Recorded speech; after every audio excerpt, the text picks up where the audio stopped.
Good evening. This is Akashvani Kohima. I'm Jonas Yandan with Evening News. The headlines. President Droupadi Murmu, Prime Minister Narendra Modi and Vice President Jagdeep Dhankhar pays tributes to former Prime Minister Atal Bihari Vajpayee. Nagaland government to develop a new modern planned city under Chumoukedima district. Union government approves PM Vishwakarma scheme to support traditional artisans and craftspeople. And Centre approves expansion of Digital India program. Now the news in detail.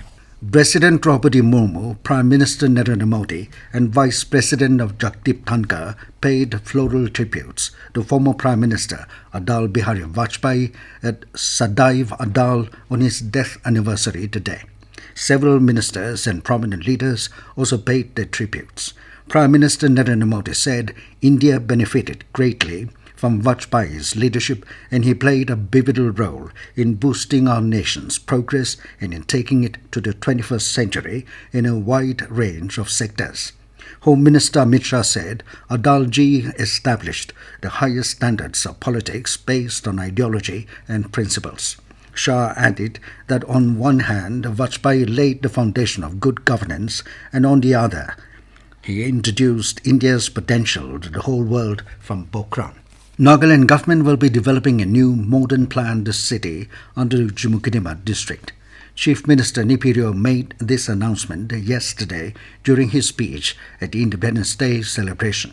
The Chief Minister said he is happy to share the endeavour of the Urban Development Department for developing a new modern planned city in the state. Rio said a detailed proposal for incubation of a new city has been submitted to the Ministry of Housing and Urban Affairs. Rio informed the site identified for the new city is in Chade Valley in Chumoukedima district, covering an area of around 39 square kilometers. He also said the site has been selected keeping in view its favorable geolocation, climatic conditions and good connectivity by national highway and railways. The necessary no objection certificates from all concerned for the land has been taken and other formalities regarding the same have been completed, the Chief Minister added. Rio also said several investment entities have already shown interest to partner with the state government in developing the new township.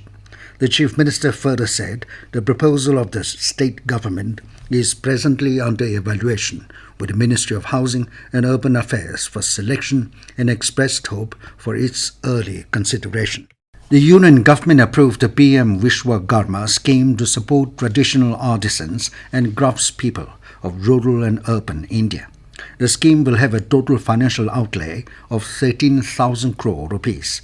Briefing reporters in New Delhi after the Union Cabinet meeting, Communications and IT Minister Akashvani said 18 traditional trades will be covered in the first instance under the scheme. They include carpenters, board makers, sonar, Raj Mistri, toy maker, lohar and porters. He said the scheme will provide skill upgradation, toolkit incentive for digital transactions and marketing support.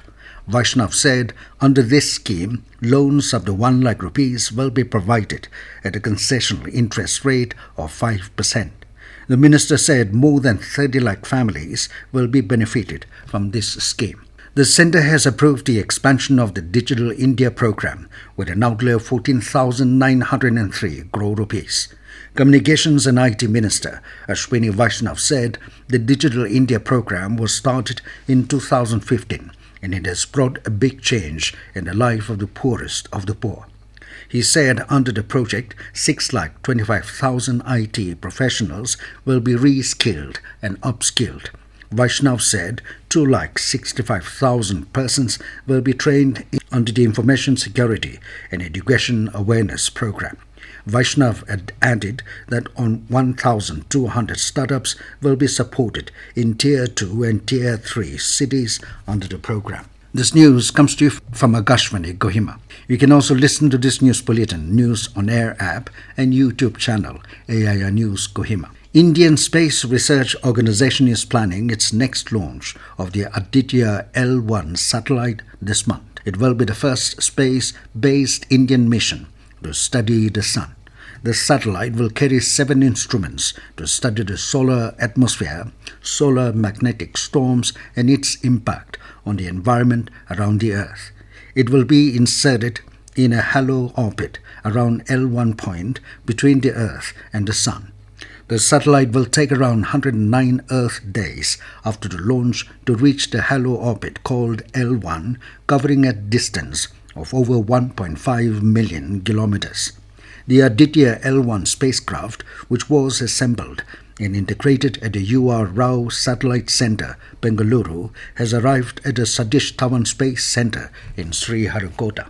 India and China agreed to resolve the remaining issues along the line of actual control in eastern Ladakh.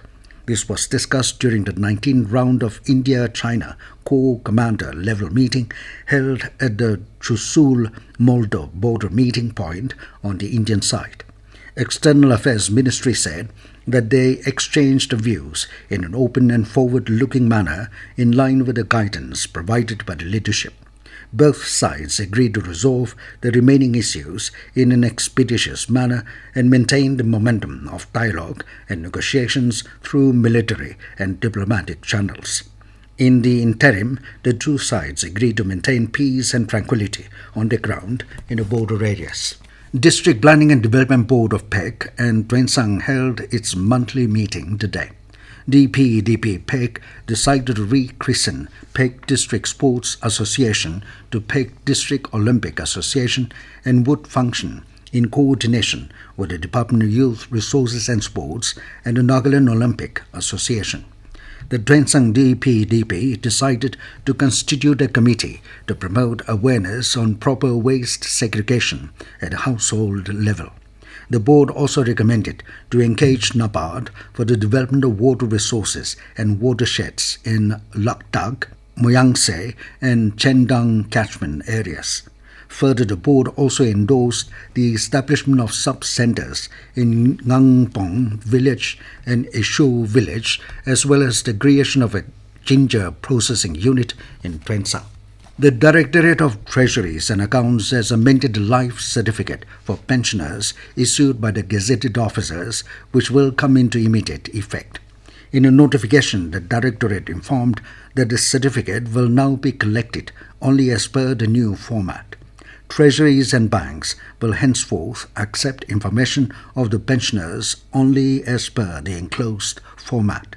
It said the banks may collect additional information separately if required by the banks. The Directorate of Treasuries and Accounts further informed that amendment of the format is not permitted and submission of life certificate in any other format will henceforth be considered null and void. And in weather, the Indian Meteorological Department forecast light and moderate fairly widespread to widespread rainfall, thunderstorm and lightning with isolated heavy rainfall over the northeast region till 20th of this month. Meanwhile, the state capital is expected to witness generally cloudy sky with 1 or 2 spells of rain or thunder showers in the next 4 days. Kohima today recorded a maximum temperature of 24 degrees Celsius and a minimum of 19 degrees Celsius, while Dimapur recorded a maximum temperature of 33 degrees Celsius and a minimum of 25 degrees Celsius. And now it's when the news. Here are the main points again. President Droupadi Murmu, Prime Minister Narendra Modi and Vice President Jagdeep Dhankhar pays tributes to former Prime Minister Atal Bihari Vajpayee. Nagaland government to develop a new modern planned city under Chumoukedima district. Union government approves PM Vishwakarma scheme to support traditional artisans and craftspeople. And Centre approves expansion of Digital India program. That is all we have in this evening news bulletin. Good night.